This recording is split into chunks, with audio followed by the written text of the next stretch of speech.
kunemali elapha inkulu impela elahlekelwe imali anokufaka manje sinjalo nje kimi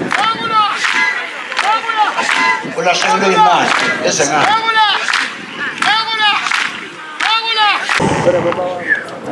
Silwe sikhulu thatha leli thuba ngonyama ukuba isilo sibhonge kubantu baso hlangalezwe kusukela izolo yazi lezulu kube isibusiso ukuba lapha ukugxoba nje konyazi esigodlweni sikholwa ukuthi kunyakaza umhlaba wonke uvumela lesi sibusiso esifana nalesi sikhulekela ke ngonyama ukuba libhonge ibhubesi lithule ibusiso kubantu balo bayede silwe sikhulu wena wendlovu wena wendlovu bayede takalo bakhosi wena ngokuzela ukhanda libanze ngoba mathatha eliveli ngeletshena mvaleli ubuthelezi kodwa iveleli bafana ingangena ekhaya oyothi angena ekhaya yofika izolithole izikisi kandaba anamangezi luphendula umnguni wakithi emnyangene itshe lehle phezulu yebo kube nyangene labona ngonthandwa labona ngabathembu beze bakithi egudu banobozelela abathembu esandleni baze balikhwezela obeshawa isaselo senqa uzikomo zinkosi sile sibaphundu sibaphumlela sifane evufika ngithothukela yona yazibuka izikomo yazebuka utema amatheka ebuka amadoda anyukuba hlangana amakhosi wena wendlovu wena wendlovu bayede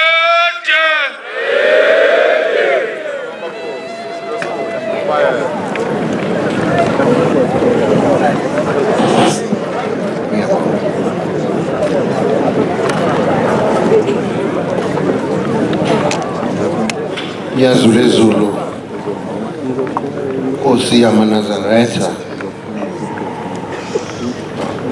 ngibingelele kini nonke futhi osukwini lwanamhlanje kini nonke maNazaretha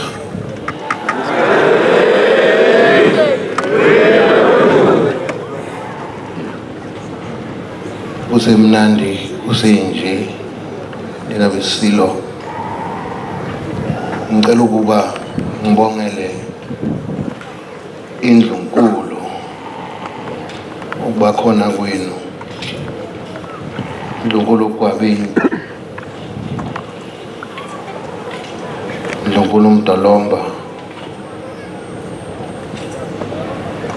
ngibongele nina besilo udlunkulu Kamafu indlunkulu yaSondini naye okhona lapha ekhaya namhlanje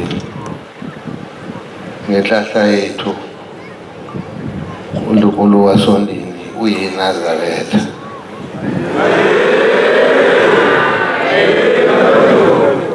ngicabanga ukuthi siyavumelana ukuthi kancane kancane uyanda uNazaretha eDlunkulu sizawukhulekela nabesilo nathi lowo moya ukuba uqhubeke uye phambili nina besilo ngithokoza kakhulu ngibonge obaba nabo abathokoze kakhulu umsebenzi nabantwana abangu-anti bami nabo bathokoze kakhulu noNdlunkulu abantwana bathokoze kakhulu nabo ngithokoze kakhulu nawe Ndunankulu usekela Ndunankulu ngiyazi ukuthi izolo besihlangene siphelele sisonke kanye noNdunankulu wesizwe naye uShenge namhlanje seyibambe nawe Nkosi yaseMadungeni Nkosi ngithokoza kakhulu ngidlulele phambili nabesilo ngibonge kakhulu kubatwana umntwana wakwaminya umntwana uSimphiwe okuyena umxhumanisi futhi nophethe ukuxhumana phakathi kwebandla lamaNazaretha neNdlunkulu nabesizwe qhubeka khona lapho. Ngithokoza kakhulu, ngibonge futhi kubefundisi balapha ekhaya ngoba nomkhuleko bekubaluleke kakhulu ukuthi sihlangane amakhosi aseNdlunkulu noma amakhosi aseNdlunkulu. Ngiyathokoza kakhulu ukuthi nani nikhona, ngiyakuthokozela. Ngiyazi ukuthi singamakhosi aseNdlunkulu iningi lethu sina ebandleni nina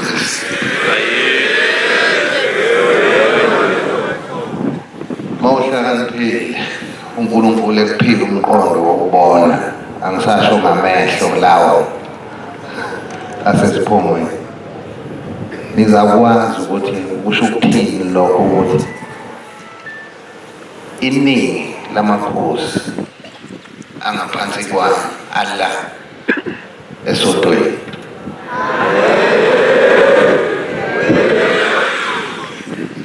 Angisho ngithini kwamanye amabandla, kodwa nje ngithi asikhumbuzane lokho. Ngithokoza kakhulu Nyazi lwezulu umsebenzi kaMdlokombane nanokuqala naye.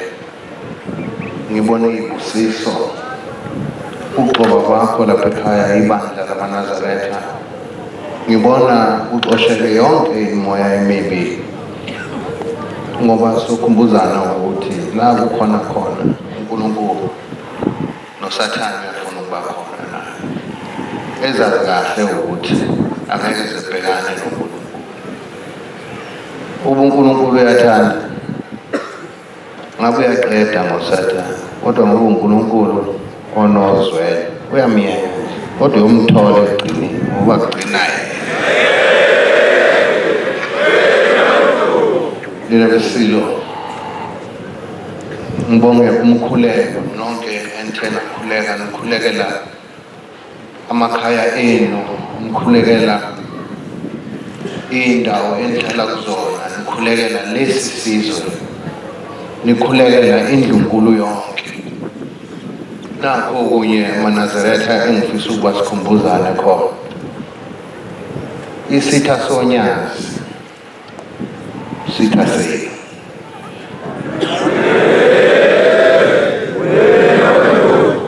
Isitha sami njengenkosi yenu naso futhi siyisitha kini.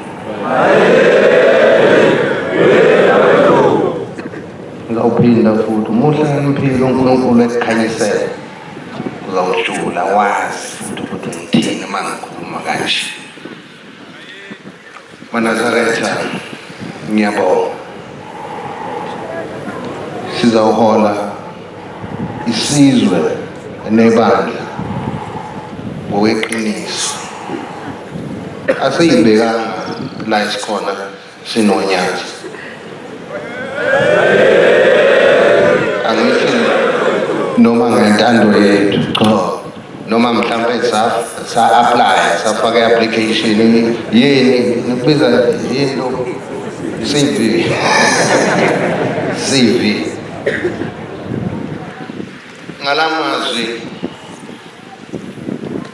Inkosi yamaNazaretha iyinkosi yokuthula, nami kanjalo ngiyinkosi yokuthula. Asikhulekele isifunda sakithi la uqhuma khona isibhamu, asikhulekele isimo sezulu. Izulu bakwethu imvula iyisibusiso kwabanye, kodwa kwabanye isiqalekiso.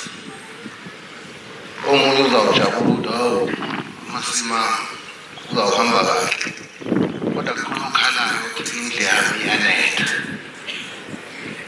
Mina-ke ngiyezwelana kakhulu nalokho. Ngihlezi sixoxa nginobaba ukuthi ngihola isizwe esihluphekayo. uZulu uyayihluphekela, seyihluphekela nje. angazi ukuthi kwenziwe yini lokho kuyithina esibaningi kuyithina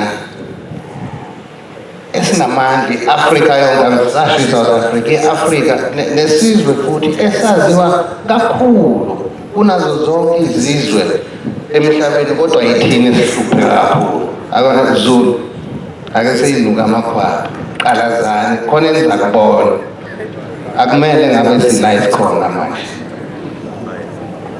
asibuyele emaqandeni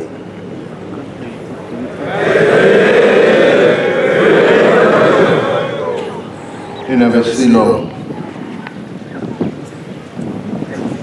ngicela ukuba ngikhulume ngeso ngoba iso liyawuwela futhi umfula bheka nje lapha nawe seliwele iso kodwa umzimba awuweli kalula kuyasetshenzwa besilo umonakalo okhona esontweni lamaNazaretha umonakalo wenu umonakalo okhona lapha ekhaya esigodlweni umonakalo wenu manje ake kubonakala ukuthi akhona amadoda kwaZulu nomama abasalayo kwaZulu niyazi ukuthi lapha emhlabeni konakele ngathi kaningi kanti khona ake nibe khona ake khona insizwa ungabizi ukuthi silengise iy'ntshebe nje kodwa amadoda wekho kithi Zulu asihlukaniseni manje phakathi kukuhle nokubi akumele ngabe ziyenzeka lezi zinto ezenzakalayo lapha esontweni noma endlunkulu kanjalo ngoba ngiyazi ukuthi lokho okwenzakalayo kanithandi into yombano yehlisana isithunzi siyalimala siyidlunkulu akumele ngabe angifuni ukuqamba amanga ngizonitshela iqiniso ngiyiqiniso lenu-ke mina ngoba ngimi lapha phambi kwenu okunye ukuthi kuyozama ukuma phambi kwenu kuyokunamanga lo umuntu oqamba amanga kuwe usuke kusonta mina ngithanda kabi yikho ngimtshela amaqiniso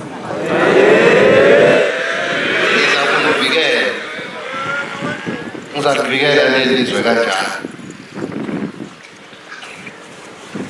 ngifuna nimbheke ngelinyiso uthi indlulamithi noma umisuzu akumele ngabe ula ekhona kulesihlalo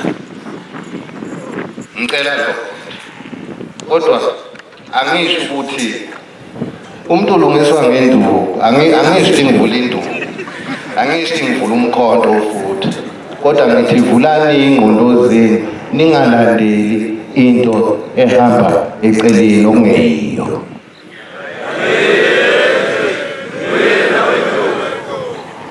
impela ngithe ngizoneshela namhlanje ukuthi hambani nami namhlanje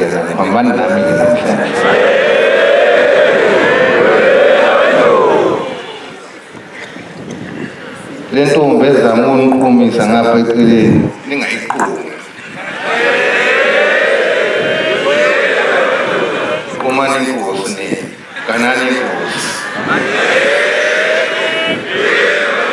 indlula nabesilo ngithokoza ngicela ukuba nisikhulekele lesi simo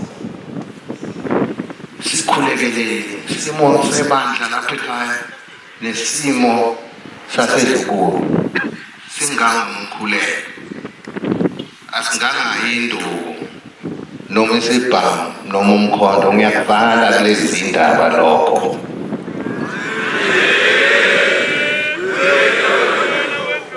kodwa ningalaleli umbhedo lalelani iqiniso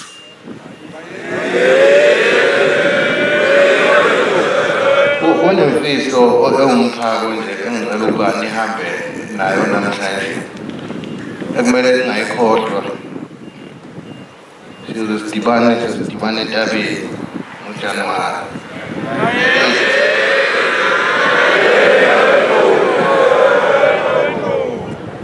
Umphako wenu namhlanje uthi mawulalela amanga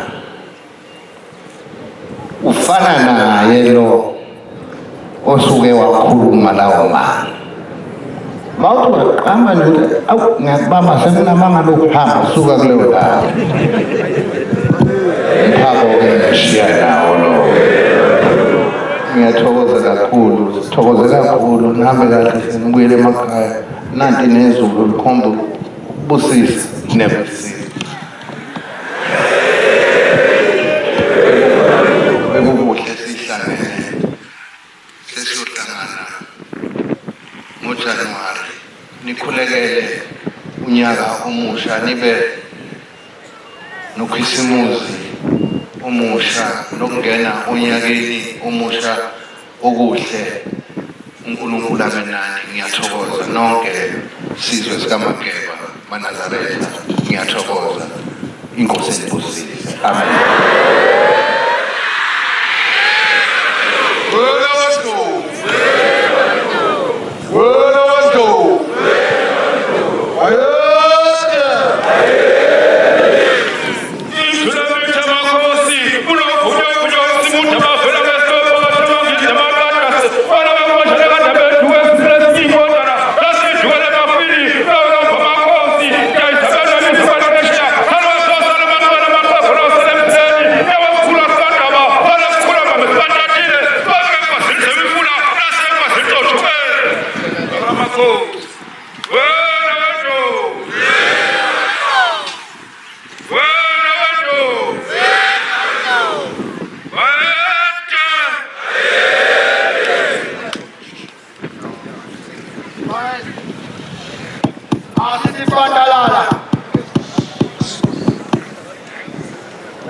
Siyabonga amazwi amahle nawakhaya esiwaphiwe ubayede. Inkosi izimkhulise.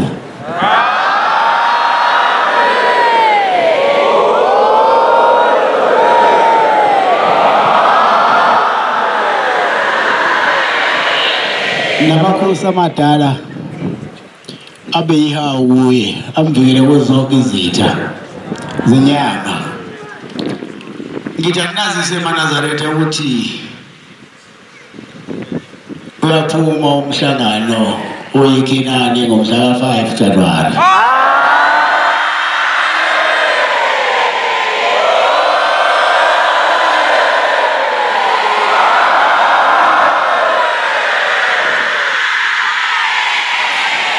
Inkosi imbusise.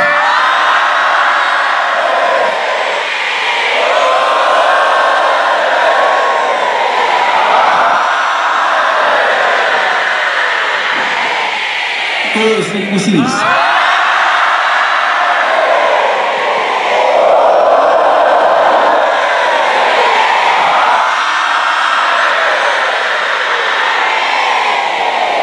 Inkosi imbusise.